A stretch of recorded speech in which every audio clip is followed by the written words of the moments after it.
تحصیل تنگی کے نواحی علاقہ سنگر میں تحریک سیلاب زدگان کمیٹی کی زیر اہتمام سیلاب کی تباہ کاریوں کے بعد علاقے میں موجود مختلف مسائل پر غور کرنے اور ان کو ضلعی انتظامیہ کی نظر میں لانے کے لیے جلسہ عام کا انعقاد کیا گیا۔ جلسہ عام کی صدارت مولانا شبیر احمد کر رہے تھے، جس میں اسسٹنٹ کوارڈینیشن آفیسر چارسدہ محمد نعیم خان نے بھی شرکت کی۔ جلسہ عام سے خطاب کرتے ہوئے ایس.ای.او چارسدہ محمد نعیم خان نے کہا کہ سیلاب نے اجتماعی اور انفرادی طور پر چارسدہ کے عوام کا بڑے پیمانے پر نقصان کیا ہے۔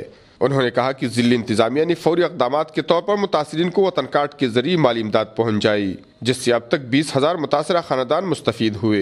انہوں نے مزید کہا کہ ضلعی انتظامیہ کی جانب سے یونین کونسل مرزا ڈیر کی بحالی کے لیے جتنے فلاحی ادارے بھیجے گئے وہ علاقے کے عوام کے سامنے ہیں۔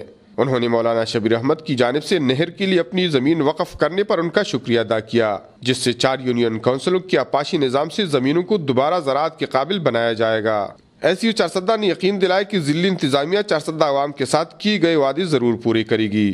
مولانا شبیر احمد نے اپنے خطاب کے دوران ضلعی انتظامیہ سے بجلی میٹرز کی تنصیب، بجلی جرمانوں اور زرعی قرضوں کی معافی اور علاقے میں بچوں کے لیے پرائمری اسکول کا مطالبہ کیا۔ کیمرہ مین محمد جان دلسوز کے ساتھ کفایت اللہ، اے نیوز، چارسدہ۔